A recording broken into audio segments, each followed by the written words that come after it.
لوگوں سے عزتیں تلاش کرتے ہو تو وہ کیا تمہیں عزت دیں گے؟ وہ تو کل اچھا کہتے ہیں، پرسوں برا کہنے لگ جاتے ہیں۔ لوگوں کے سامنے گڈ بک میں آنا چاہو گے تو وہ تو سویرے تمہارے بارے میں کچھ کہیں گے، شام کچھ اور کہیں گے۔ اپنی روحانی زندگی آباد کریں، اپنے مسلح کو وقت دیں، اور دنیا سے چھپ کر اس موبائل کو بند کر کے اور اپنے آپ سے بھی چھپ کے اور تنہا ہو کے چھپا کے سارا کچھ اپنے آنسو اپنے رب کی بارگاہ میں پیش کریں، اس کے حضور حاضری دیں۔ سنو نا ترمذی کی حدیث، اور اسے یاد رکھنا، نبی پاک علیہ السلام نے فرمایا اپنے دکھ لوگوں کے سامنے نہ بیان کرنا، سیٹھوں نوابوں کو نہ بتاتے پھرنا، دنیا داروں کے سامنے جا کے نہ رونا کہ میں تکلیف میں ہوں۔ فرمایا اگر دنیا داروں کو دکھ بتاؤ گے رب تمہیں کبھی غنی نہیں کرے گا۔ اور لوگ ہیں کہ الٹا مذاق اڑائیں گے آپ کی، جس سے بڑی پکی یاری ہے نا، پکی، وہ تب تک پکی ہے جب تک آپ نے 50,000 مانگا نہیں، اور جس وقت آپ نے کہہ دیا کہ میں مجبور ہوں میری مدد کر، تو پھر ختم ہو گئی دوستی۔ لوگوں کی تعلقات آپ کے ساتھ تب تک ہیں جب تک آپ ان سے کوئی ضرورت وابستہ نہیں کرتے۔ کریم محبوب فرمانے لگے بندوں کے سامنے دکھ نہ بیان کرنا، اللہ تجھے کبھی غنی نہیں کرے گا۔ تو اپنے دکھ اپنے رب کو بتا، تو دعائیں مانگ، تو اس کی بارگاہ میں حاضر ہو، تو اس کے حضور عرض کر۔ فرمایا اپنے دکھ اپنے رب کو بتا، وہ جلدی کرے یا دیر سے کرے تجھے ساری دنیا سے بے نیاز کر دے گا، تجھے کسی کا محتاج نہیں رہنے دے گا۔ اپنے مسلح کو، اپنی دعاؤں، ایک بزرگ فرماتے ہیں میں نے دعا مانگنے کا طریقہ اپنی بیوی سے سیکھا، دعا مانگنے کا طریقہ اپنی، سیکھنے والے تو اپنے بچوں سے بھی سیکھ لیتے ہیں، سیکھنے والے تو ہر ایک سے سیکھتے ہیں۔ وہ کہتے ہیں میں نے دعا مانگنے کا سلیقہ اپنی بیوی سے سیکھا ہے۔ حضرت وہ کس طرح؟ فرمانے لگے میری بیوی نے نا مجھے کوئی کام بتایا، کچھ پیسوں کی ضرورت کے لیے کہا، تو میں نے اسے کہا کہ بھئی ابھی میرے پاس نہیں ہے، کچھ دنوں میں آتے ہیں تو میں دے دوں گا۔ عورتوں کی عادت ہوتی ہے وہ بار بار یاد کراتی ہیں، 2-4 دنوں کے بعد پھر اس نے کہا حضرت وہ میں نے کہا تھا کچھ پیسے، میں نے اسے کہا کہ ابھی میرے پاس نہیں ہے، کچھ دنوں میں ملتے ہیں تو میں تمہیں دے دوں گا۔ اس نے کچھ دنوں کے بعد پھر کہا حضور وہ میں نے کچھ پیسے کہے تھے۔ فرماتے میں نے ڈانٹ دیا، میں نے کہا کہ کیا تو روز مجھے شرمندہ کرتی ہے، کہا نا میرے پاس نہیں ہے، ہوں گے تو دے دوں گا، تو روز یاد کراتی ہے۔ فرماتے ہیں اس نے پہلے تو میری ڈانٹ کو سہا، پھر میرے سخت جملوں نے اس کی آنکھوں میں آنسو پیدا کر دیے، پھر اس نے اپنے آنچل میں اپنے اس دکھ کو سمیٹا، اور پھر اس نے ایک جملہ کہا تو میں رو پڑا، اور مجھے اپنے رب سے مانگنے کا طریقہ آ گیا۔ مجھے کہنے لگی حضرت جی آپ نے ڈانٹ دیا میں نے سہ لیا، پر آپ ہی میرے شوہر ہیں، بتائیں نا آپ سے نہ کہوں تو میں کس سے جا کے کہوں۔ فرماتے ہیں میں رو پڑا، اور میں کھل کے رویا، اور میں تڑپ کے رویا، اور پھر میری سسکیاں بند گئیں۔ تو مجھے کہنے لگی آپ کو کیا ہوا؟ میں نے کہا مجھے بھی دعا مانگنی آ گئی ہے، جب میں اسے کہوں گا نا اللہ تو ہی میرا رب ہے، میں تجھ سے نہ کہوں تو میں کس سے جا کے کہوں؟ میں کیوں کسی بندے سے سوال کروں؟ میں کیوں کسی دنیا دار سے کہوں؟ میں تیرے بندوں کا، نیک بندوں کا وسیلہ لے کے، تیرے محبوب کی غلامی لے کے تیری بارگاہ میں آیا، تجھ سے نہ مانگوں تو کس سے مانگوں؟ سمجھ آ گئی ہے؟ جب میں اس رنگ میں مانگوں گا تو پھر رب میرے اوپر بڑا ہی فضل فرمائے گا، وہ میرے اوپر بڑی رحمت کرے گا، وہ میرے لیے آسانیاں کرے گا۔ عزیز دوستو، ہم اس طرح کرنے لگ گئے ہیں کہ ہم نے نا اپنے تعلقات پر اعتماد کرنا شروع کر دیا ہے۔ میرے تعلقات بہت ہیں، ہم نے اپنی دولت پر اعتماد کرنا شروع کر دیا ہے، میرے پاس دولت بہت ہے۔ ہم نے اپنے علم پر، اپنی شہرت پر اعتماد کرنا شروع کر دیا ہے کہ میرے پاس فلاں چیز بہت ہے۔ یاد رکھنا جب بے نیاز اپنی صفت بے نیازی دکھاتا ہے تو بڑی بڑی دولتوں والے مجبور نظر آتے ہیں۔ بھائیو جب انسان کا رشتہ اپنے مالک کے ساتھ ہوتا ہے پھر تو غم بھی کچھ نہیں کہتے، پریشانیاں بھی کچھ نہیں کہتی، پھر تو زندگی صبر والی، پھر تو زندگی توکل والی، پھر تو زندگی بھروسے والی، پھر انسان اپنے آپ کو رسوا نہیں کرتا، دنیا داروں سے امیدیں اس کی ختم ہو جاتی، امیدیں اللہ رسول سے لگا لیتا ہے، مضبوط ہو جاتا ہے، مضبوط، طاقتور ہو جاتا ہے، خوددار ہو جاتا ہے، باوقار باعزت ہو جاتا ہے۔ حضرت بہلول دانا رحمت اللہ علیہ بیٹھے تھے تو ہارون رشید حج کر کے آ رہا تھا،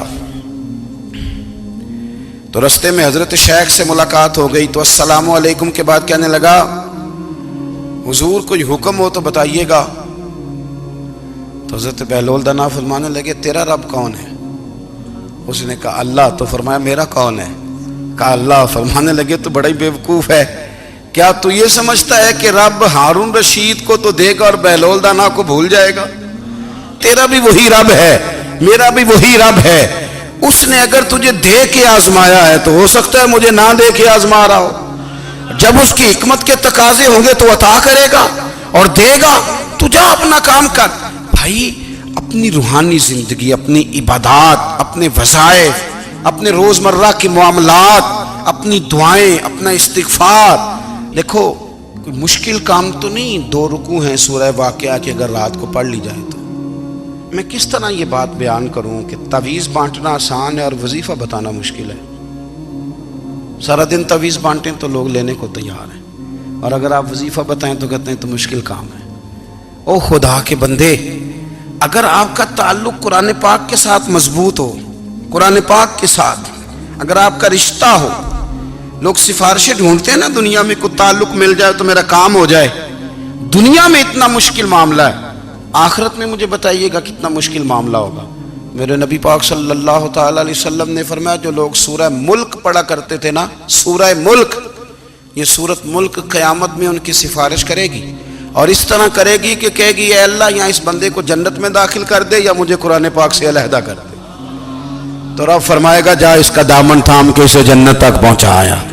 آپ بات کو سمجھیں، جب آپ کے تعلقات اپنے معاملات کے ساتھ مضبوط ہوں گے، یہ نبی کریم نے وعدہ کیا ہے کہ تو سورت واقعہ پڑھ تیرے گھر میں فاقہ نہیں آئے گا. حضرت عبداللہ ابن مسعود رضی اللہ تعالیٰ عنہ بیمار تھے تو حضرت عثمان غنی رضی اللہ تعالیٰ عنہ تیمارداری کے لیے تشریف لے گئے اور جا کر کے کہا کہ آپ بڑے بیمار ہیں، آپ کی بیٹیاں زیادہ ہیں، میں چاہتا ہوں کہ خزانے میں سے کچھ مدد کروں.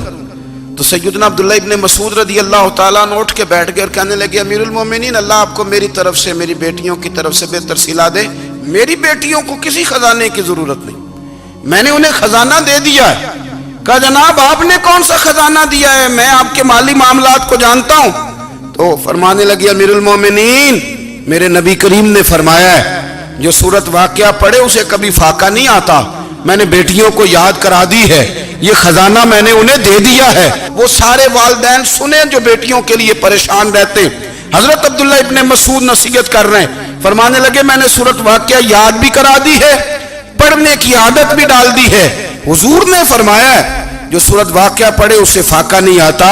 کہنے لگے چاند تو اپنی جگہ چھوڑ سکتا ہے، سورج گر سکتا ہے، تارے ٹوٹ سکتے ہیں، پر مدینے والے رسول کی بات غلط نہیں ہو سکتی. حضور نے فرمایا فاقہ نہیں آئے گا تو انشاءاللہ کبھی بھی نہیں آئے گا. کرنے کا کام یہ ہے کہ ہم اپنے معاملات، اپنی عبادات، اپنی دعائیں، کبھی 10 منٹ عادت ہو جائے نا دعا مانگنے کی علیحدہ سے رات کو. حضور نے فرمایا جو فرض نماز کے بعد دعا مانگے اللہ اس کی قبول کر لیتا ہے. نبی پاک صلی اللہ تعالی علیہ وسلم نے فرمایا اللہ مسافر کی دعا قبول فرماتا ہے. حضور نے فرمایا اللہ مظلوم کی دعا قبول فرماتا ہے. حضور نے فرمایا بیمار سے دعا کراؤ اللہ اس کی دعا قبول فرماتا ہے. میرے نبی پاک نے فرمایا ماں باپ جب بھی اولاد کے لیے ہاتھ اٹھائیں، ویسے تے بلے شاہ تو آسمانی اڑ دیا ہی پھڑ دیں، جڑا گھر بیٹھا انہوں بڑھیا ہی نہیں. حضور فرمانے لگے ماں باپ جب بھی اولاد کے لیے دعا فرمائیں اللہ ان کی دعا کو قبول کرتا ہے. آپ اپنا تعلق بنائیں دعا کے ساتھ، عبادت کے ساتھ، مصلی کے ساتھ رشتہ بنائیں، استغفار پڑھیں. صلاح الدین ایوبی صلیبی جنگوں میں تھے، رات کو مسجد اقصیٰ میں نماز پڑھی تو پریشان تھے. ایک بزرگ سے ملاقات ہوئی تو وہ کہنے لگے کہ آپ بڑے پریشان ہیں. کہنے لگے حضور پریشان اس لیے ہوں کہ پہلے ہی مسلمان کمزور ہے، اب میں نے سنا ہے دشمن کا ایک بحری بیڑا وہ جنگی سامان سے بھرا ہوا آ رہا ہے، تو اب ان کے پاس اور تلواریں اور نیزے آ جائیں گے، مسلمانوں کے پاس پہلے ہی وسائل کی کمی ہے، پریشان ہو کس طرح کر کے مقابلہ کریں گے. یہ بات کہتے ہی صلاح الدین ایوبی نے بزرگوں سے کہا حضور آپ بھی دعا کرنا، دعا کی بڑی طاقت ہے. میرے نبی پاک نے فرمایا دعا مومن کا ہتھیار ہے، دعا مومن کا، دعا مومن کا۔ حضور نے فرمایا تقدیر کو سوائے دعا کے کوئی چیز نہیں بدل سکتی، دعا مومن کا ہتھیار ہے، یہ کافر کے پاس کوئی نہیں، یہ ہتھیار ہے مومن کا۔ اللہ کرے آپ کو سمجھ آئے، پھر سنیں، کئی بار کہہ چکا ہوں یہ ہتھیار ہے۔ کافر کے مقابلے میں جو تیرے پاس سب سے بڑا ہتھیار ہے وہ دعا ہے۔ دعائیں کرانی چھوڑ دی، کرنی چھوڑ دی، لینی چھوڑ دی۔ حضرت سیدنا انس بن مالک رضی اللہ تعالیٰ عنہ فرمایا کرتے تھے، میں نے وہ رنگ دیکھا ہے جب حضور دعا مانگتے تھے اور حضور کی مقدس آنکھوں میں آنسو بھی ساتھ ہی بہا کرتے تھے، میں نے وہ انداز دیکھا ہے۔ تو صلاح الدین ایوبی بزرگ سے کہنے لگے آپ بھی دعا کیجیے، اور خود رونے لگے اور سر سجدے میں رکھ کے رونے لگے، اور عشاء سے لے کر فجر تک روئے، خوب روئے۔ صبح وہ بزرگ آئے تو صلاح الدین ایوبی کا خوبصورت اور ہنستا ہوا چہرہ دیکھا، کہنے لگے آپ بڑے خوش ہیں، رات تو میں نے بڑے روتے ہوئے دیکھا تھا۔ تو کہنے لگے حضور وہ جو بحری بیڑا آ رہا تھا نا وہ پانی میں ڈوب گیا ہے، اب وہ نہیں آ رہا، ابھی خبر آئی ہے تو میں بڑا خوش ہوں۔ بزرگ کہنے لگے اٹھ سینے سے لگ اور سن ایک بات، وہ بحری بیڑا پانی میں نہیں ڈوبا، وہ تیرے آنسوؤں میں ڈوب گیا ہے۔ وہ جو تو رات رویا ہے نا رب کریم کی بارگاہ میں تو وہ ڈوب گیا ہے۔ حضرت عائشہ صدیقہ رضی اللہ تعالیٰ عنہ فرماتی ہیں ایک عورت تھی اور اسے نبی پاک صلی اللہ تعالیٰ علیہ وسلم نے نا وہ کلمہ پڑھ کے مسلمان ہوئی، مدینہ طیبہ آ گئی تو حضور نے مسجد نبوی شریف میں اس کے لیے مکان، ایک سادہ سا کمرہ ساتھ مسجد کے بنوا دیا، وہیں رہنے لگی۔ اکثر وہ سیدہ طیبہ کے پاس آتی تو حضرت عائشہ صدیقہ رضی اللہ تعالیٰ عنہ فرماتی ہیں وہ بڑی باتیں سناتی اور آخر میں کہتی وہ ہار والا دن بھی بڑا عجیب دن تھا اور میرے رب کی قدرتوں کا دن تھا، وہ بھی بڑا عجیب دن تھا۔ سیدہ عائشہ صدیقہ رضی اللہ تعالیٰ عنہ ایک دن فرمانے لگی کہ تو ہار والے دن کا بڑا ذکر کرتی ہے، وہ کیا دن تھا؟